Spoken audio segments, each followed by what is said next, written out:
Bienvenue à la capsule philo au cœur des mots. Quel sens peut-on donner aux bouleversements qui surviennent dans nos vies? Ont-ils une fonction?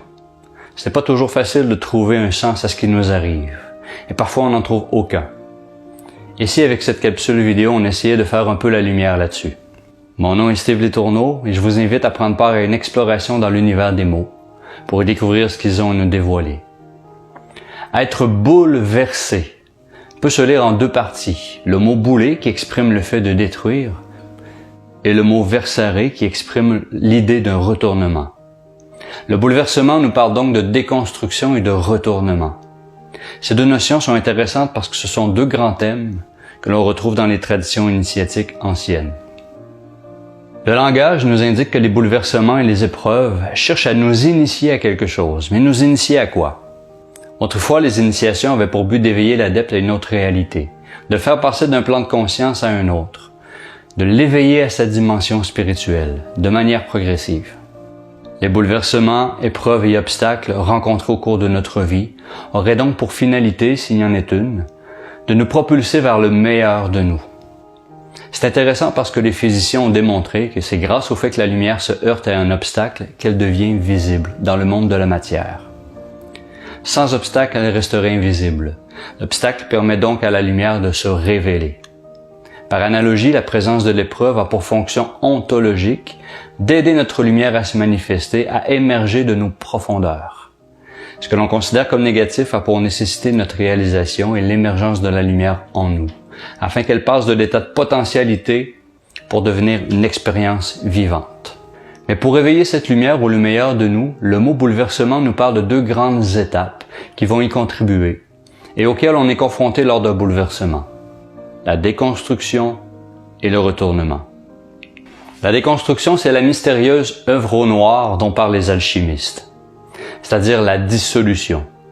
L'œuvre au noir est souvent représentée par des décapitations, des démembrements. Pourquoi? Parce que c'est la phase où nos illusions, l'image que l'on a sur soi, sur les autres et sur le monde, s'effondrent, ainsi que tout ce qui nous est familier. Voilà pourquoi c'est représenté par des décapitations, parce que nos vieilles mentalités sont appelées à se dissoudre, à tomber. Nos certitudes, nos connaissances, nos opinions, nos croyances, nos fausses sécurités, ce à quoi on s'attache. Bref, tout ce qui nous fait stagner, qui nous limite et nous enferme, nous empêche de progresser. Le bouleversement peut, bien souvent malgré nous au départ, nous libérer de ce qui nous enferme et nous limite. Les grandes traditions spirituelles nous rappellent que le but de l'homme est de retourner vers sa véritable nature, qui est illimitée. Mais pour accéder à l'illimité en soi, on est bien d'accord qu'il va falloir sortir de ce qui nous limite et nous emprisonne intérieurement. En ce sens, le bouleversement nous y convie à sa façon. Au cours de notre parcours sur cette terre, on va apprendre à se dépouiller, à se désencombrer, c'est-à-dire à retirer nos vieilles peaux. Tout comme le pèlerin va retirer progressivement ce qui l'alourdit et l'empêche de poursuivre sa route. C'est le propre du pèlerin de retirer ses peaux. Pèlerin, c'est celui qui se pèle. Donc on va apprendre à s'affranchir de nos carapaces, de nos scories, des peurs, des limitations, de nos résistances, des croyances que l'on a, des jugements, de nos a priori, de nos habitudes et comportements néfastes, et aussi des illusions qu'on entretient à notre sujet sur les autres et sur le monde. Ici, je fais une parenthèse. En anglais, les mots léger et lumière se traduisent par le même mot, light. Pour accéder à la lumière, à l'illimité en nous, il y a donc nécessité de se désencombrer et de s'alléger. Alors peut-être que tous ces effondrements et bouleversements que l'on vit nous incitent à sortir de notre enfer, de notre enfermement, afin d'accéder à ce qu'il y a de plus libre et de plus ouvert en nous. On arrive à la seconde partie du mot bouleversement, avec versare. Les bouleversements et les épreuves provoquent ce que les traditions appellent le retournement. C'est mis en scène dans la Bible avec le récit du retour du Fils prodigue. Après s'être épuisé dans les plaisirs du monde matériel, et après avoir éprouvé la souffrance et le manque, ce fils a soudainement le désir de retourner vers son père, de rentrer à la maison, c'est-à-dire de retourner là où tout lui était donné.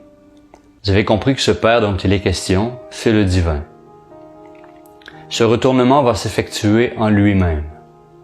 On retrouve aussi ce retournement en soi dans l'Ancien Testament, où l'Éternel dit d'Abraham, « Va, quitte ton pays, ta famille, la maison de ton père. Mais qui en hébreu, langue de l'Ancien Testament, se dit lek leka et signifie en fait va vers toi, va vers toi-même. Le retour n'est pas un ailleurs, mais c'est ici et maintenant en nous-mêmes. C'est en soi qu'on va rencontrer cette parcelle divine qu'on est appelé à éveiller. Ce fils prodigue, c'est chacun de nous. Au moment où on en a assez de l'insatisfaction et du bonheur illusoire que procure le monde matériel, alors vient ce retournement. Personnellement, je crois qu'avant ce grand retour, entre-temps, on fait plutôt des allers-retours à mi-chemin. Le retournement, c'est le moment où l'homme tourne ses pas vers le spiritus, vers les aspirations spirituelles. Et d'ailleurs, sur certaines cathédrales, on voit un personnage retourner tête en bas et les pieds vers le haut. Cette représentation exprime le retournement que l'homme doit effectuer en lui-même, en redirigeant ses pas vers le ciel, vers sa dimension spirituelle. Et d'ailleurs, ce retournement existe dans le monde physique, car l'enfant à naître démontre bien que toute nouvelle naissance est précédée par un retournement. Voilà en bref ce que nous raconte le mot bouleversement. Se désencombrer de ce qui nous limite et nous emprisonne intérieurement, provoquer ce retournement pour réveiller en nous notre nature spirituelle, dans le but ultime de manifester le meilleur de nous dans ce monde qui en a grandement besoin. Et comme mot de la fin, la vie est comme une mère qui nous porte en son sein et qui, en temps opportun, par des contractions, entendez des épreuves, nous pousse à sortir d'une condition devenue inadéquate pour poursuivre notre croissance. Ce n'est peut-être pas un hasard si pour l'enfant à naître, ce qui semble être un si grand bouleversement provoqué par les contractions utérines de la mère, le privant de son confort, doit aboutir à ce qui est appelé en médecine la délivrance. Si vous avez aimé ou appris quelque chose, laissez-moi un commentaire, mettez un pouce et partagez cette vidéo. Vous pouvez liker ma page pour recevoir mes prochaines capsules. À très bientôt dans une autre capsule philo au cœur des mots.